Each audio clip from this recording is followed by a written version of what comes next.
देखिए आपके सामने एक प्रश्न है जो थोड़ा टिपिकल है और एनटीएस 2006 में भी आया है। किसमें आया है? एनटीएस 2006 में।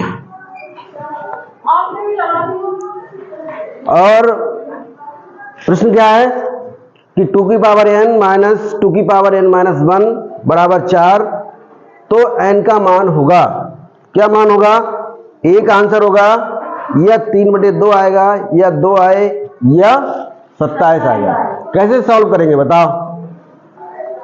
देखिए इसको सॉल्व करने का एक तरीका 2 की पावर n माइनस 2 की पावर n माइनस 1। ध्यान से देखिए कि अगर हम इसको लें 2 की पावर n माइनस 2 की पावर n माइनस 1 बराबर 4।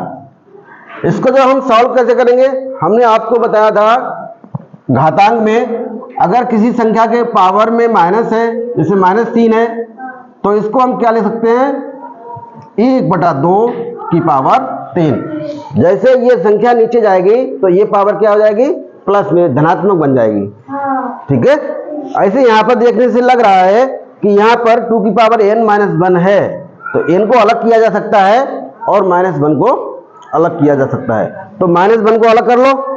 ठीक है, कैसे करोगे? 2 की पावर n माइनस 2 की पावर n और इंटू 2 की पावर -1 बराबर 4।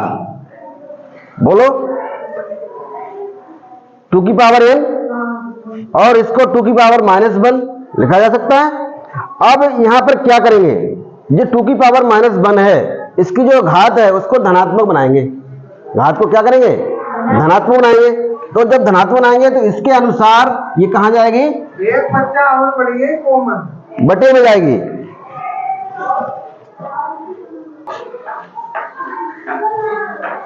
अब यहां पर ध्यान दीजिए थोड़ा सा, यहां पर इसकी घात को हम क्या बनाएंगे? धनात्मक बनाएंगे। इसकी घात को क्या बनाएंगे? धनात्मक बनाएंगे। तो 2 की पावर n माइनस 2 की पावर n, और ये कहां जाएगा? बटे में। बटे में जाएगा 2 की पावर 1।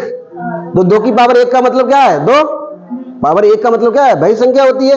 तो 2 हो गया बराबर 4। अब आप ध्यान से देखिए इस पद में और इस पद में 2 की पावर n यहां पर भी है और 2 की पावर n यहां पर भी है। तो हम क्या कर सकते हैं? इसको कॉमन निकाल सकते हैं दोनों पदों से। तो 2 की पावर n को जब हम कॉमन निकालेंगे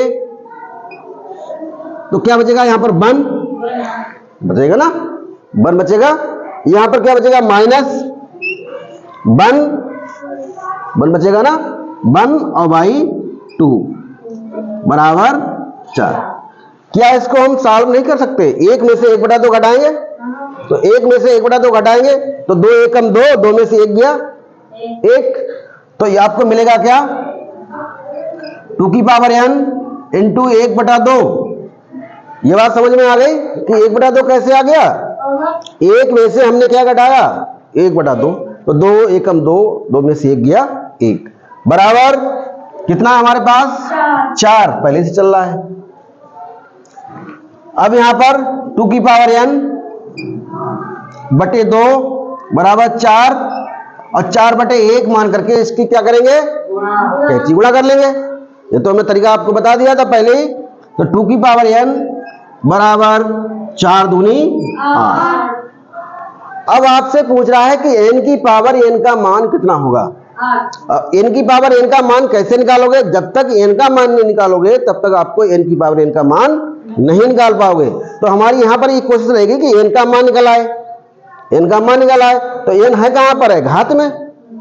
तो इधर भी आपको घात के रूप में इसको बदलना पड़ेगा। जैसे चक्रवृद्धि वाला निकाल देते, पावर से पावर की तुलना करते थे, ऐसे यहां पर तो 2 की पावर n बराबर 8 को हम क्या 2 की पावर 3 नहीं लिख सकते हैं?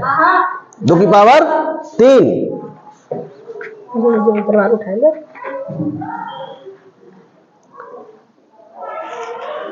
अब यहां पर देखिए इसके आधार 2 यहां पर है, इसका आधार कितना है? 2।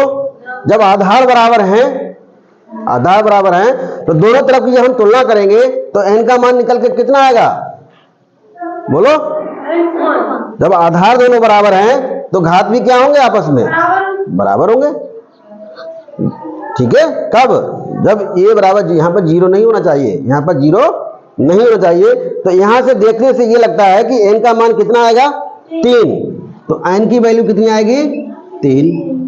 हमने n की वैल्यू निकाल ली कि n का मान कितना है? 3 है, और हमको निकालना क्या है? n की पावर n।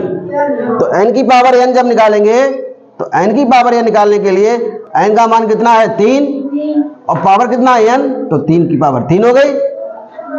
तो 3 की पावर 3 जब निकालेंगे तो 3 को 3 से कितनी बार? 3 बार। तो 3 तिया 9 तिया 27। तो आपका आंसर कितना आया? 27। इसका मतलब ऑप्शन नंबर 4 सही है। जो 4 ऑप्शन है वो सही है।